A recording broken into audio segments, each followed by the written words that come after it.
Three things before we get started today. First, a quick heads up. This episode is going to be longer than usual. I typically target around 10 minutes for our core weekly episodes. This one may get close to 20 minutes. Second, we've added a video version of the podcast on YouTube. Our YouTube channel is called Disability Democracy. Check it out. We mainly did this so we could add captioning to our episodes for anyone in our audience who is hearing impaired. We do also have a transcript or script for every episode at disabilitydemocracy.org. If there is anything we can do to make this podcast or our website more accessible to you or others, send me a note at steve@notwithoutus.org. Finally, I've had some feedback that some folks don't love our sound design, so I'll be changing it around a bit. Let me know what you think, or anything else about the podcast at steve@notwithoutus.org.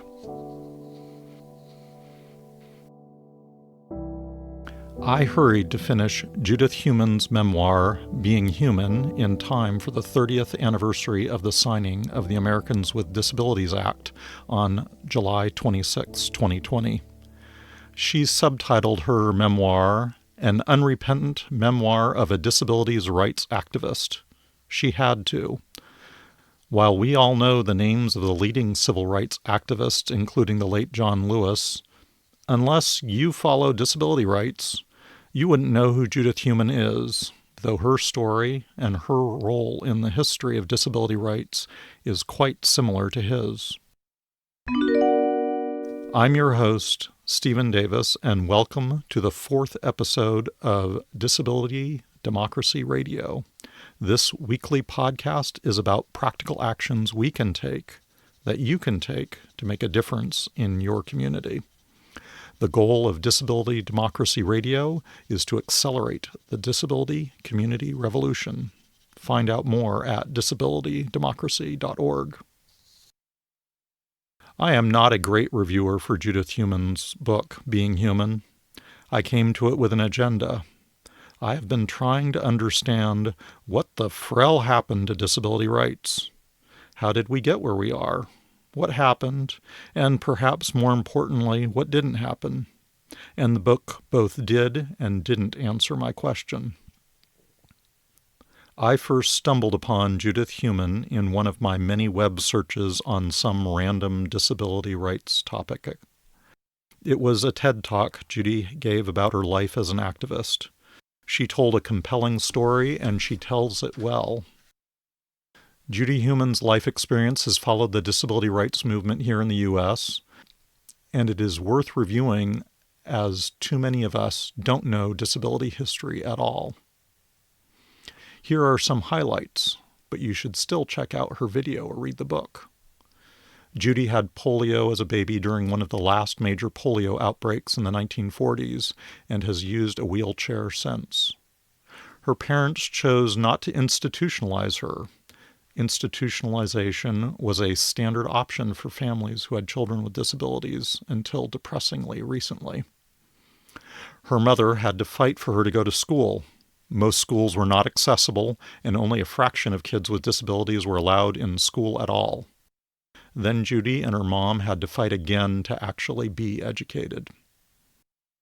Judy went to college, wanted to be a teacher, but had to hide that fact since the system thought she couldn't get a job as a teacher. And the rehab people were partially right, as she had to fight the state of New York to get her teacher's license. Getting a job became another problem.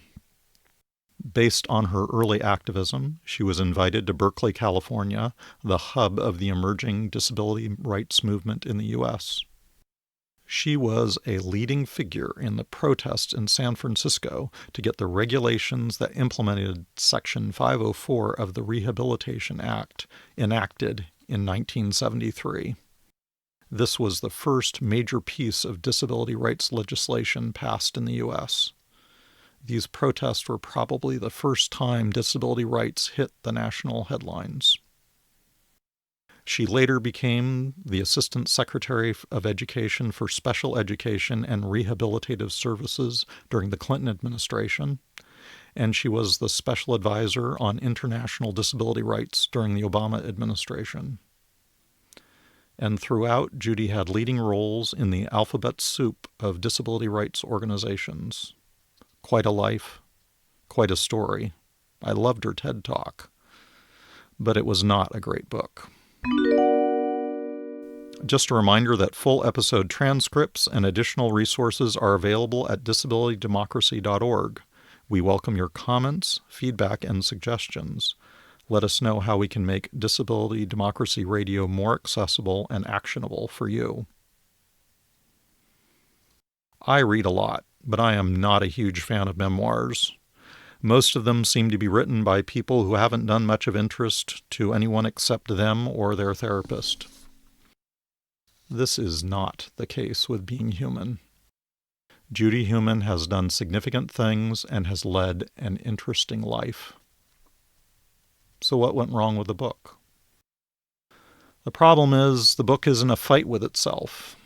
On one hand, it is a partial capsule history of the U.S. disability rights movement, from the stealth incorporation of Section 504 into the Rehabilitation Act, through the battle to get it implemented, and ultimately the signing of the Americans with Disabilities Act.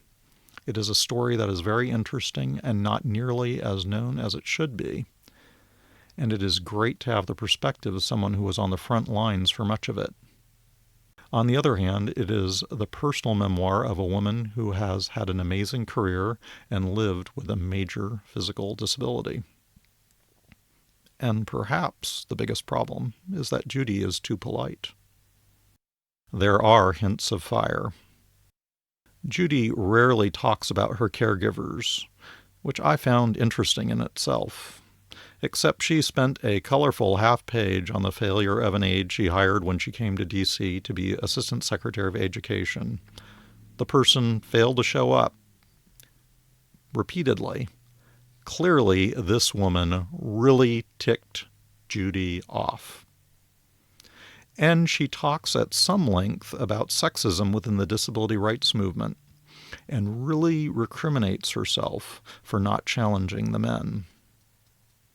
What is it like to have a caregiver? Someone who takes care of many of your physical needs. Tell me more. What is it like to work in and lead the disability rights movement, much less as a woman? I want to know. Too polite? I definitely wanted to hear more. Perhaps a glass of wine, maybe a bottle. Then, abruptly, Love and Marriage. Chapter 10 of 12, page 172 of 211. Right. Judy is a person, not just an activist.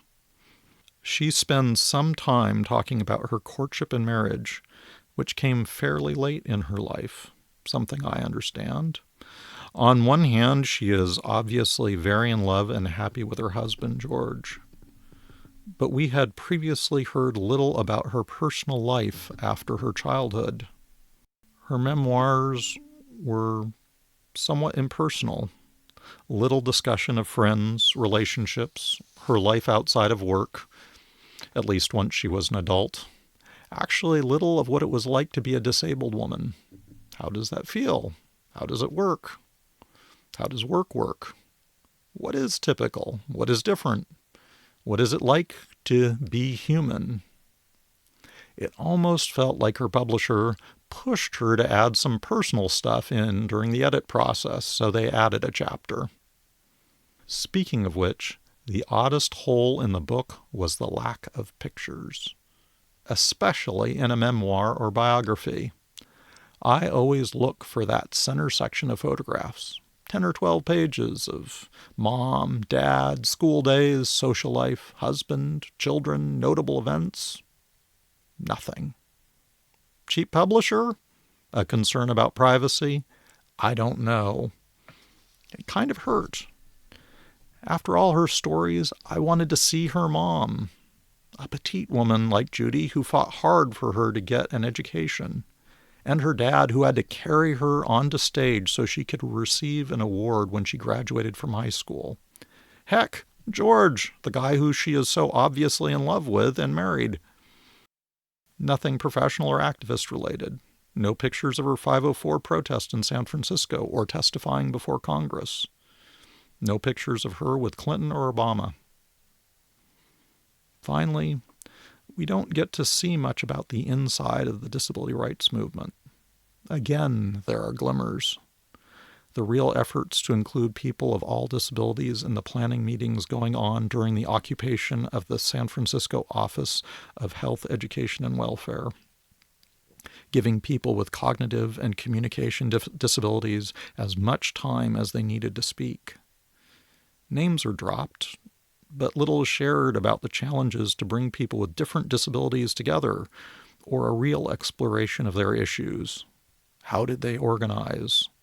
Why all of the groups? Who were the key players, known and unknown?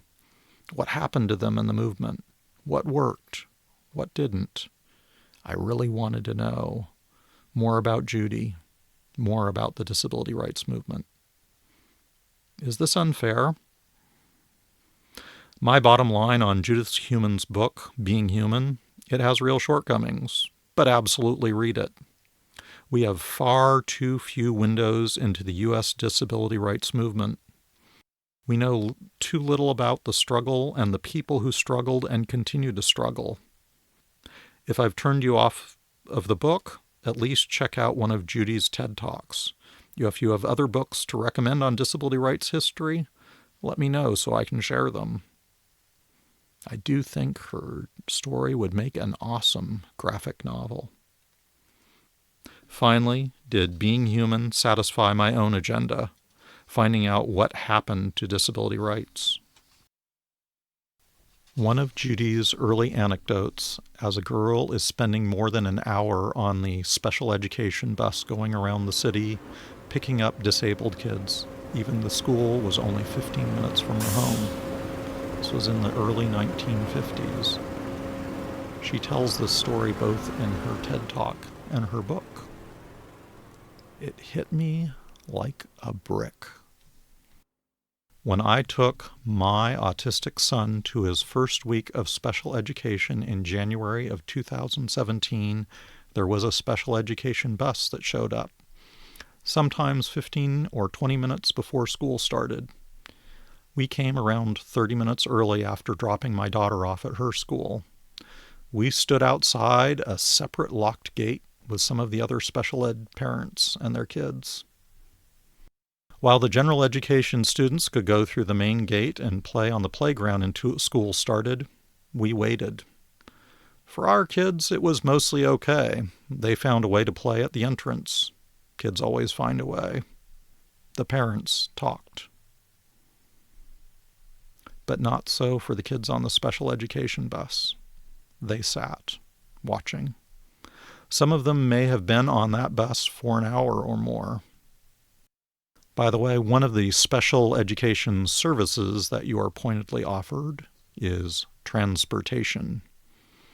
They sent my wife and I the information package for the bus later in the fall of 2017. It was for a 7 a.m. pickup for an 8:30 a.m. start for our then 4-year-old son. No way.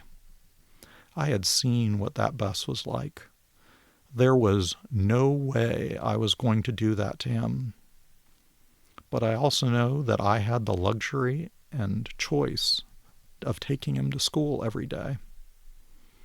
This was in 2017, decades later, after Section 504 was implemented, decades after the Individual with Disabilities Education Act, after the ADA.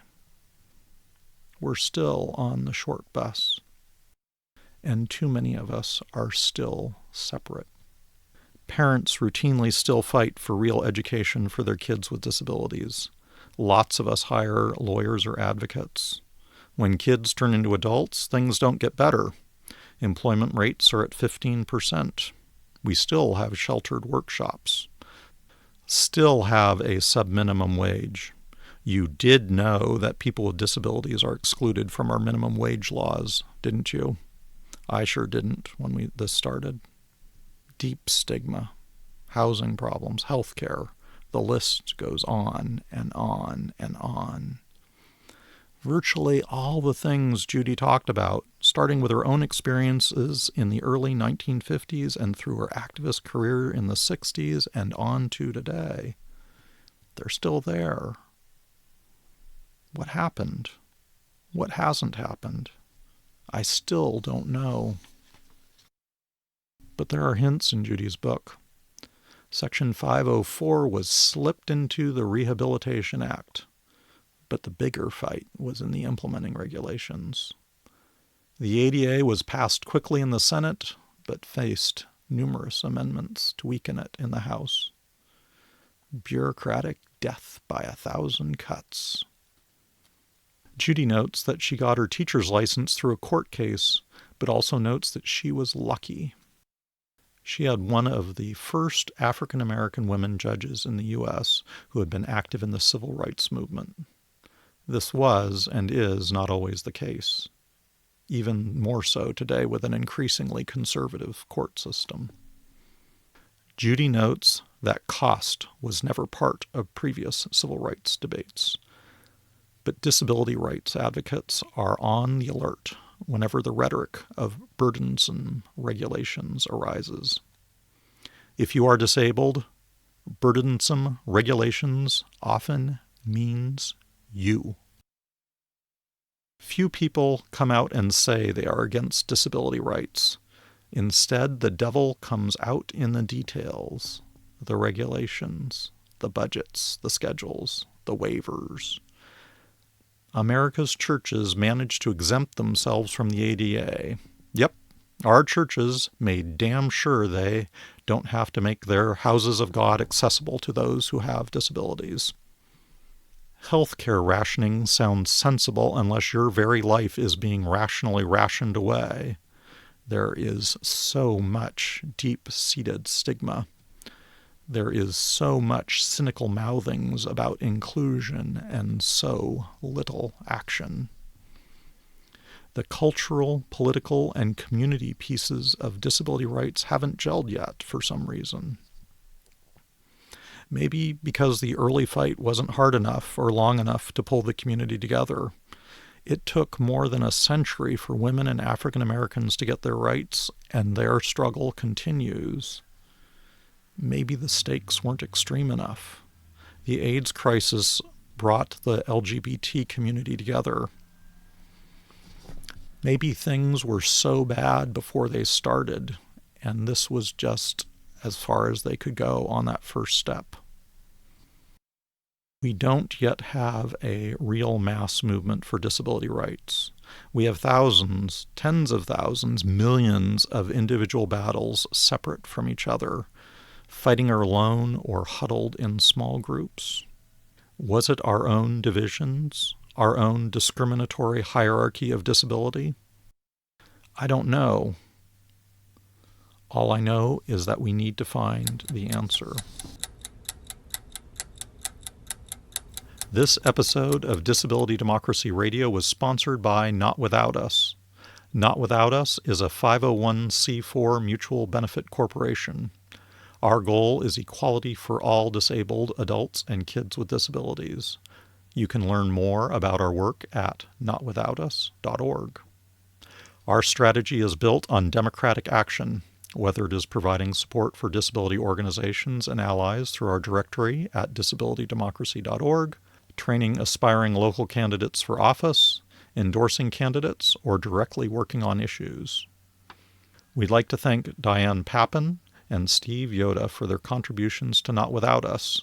You can support Not Without Us with an annual, monthly, or one-time donation at notwithoutus.org/join. If you have any questions or comments on this episode, visit disabilitydemocracy.org. You can email us, leave a comment, or even a voice message. I'm Stephen Davis, and on behalf of Not Without Us, we think that democracy comes not from a vote every 2 years, but from the actions we can take every day.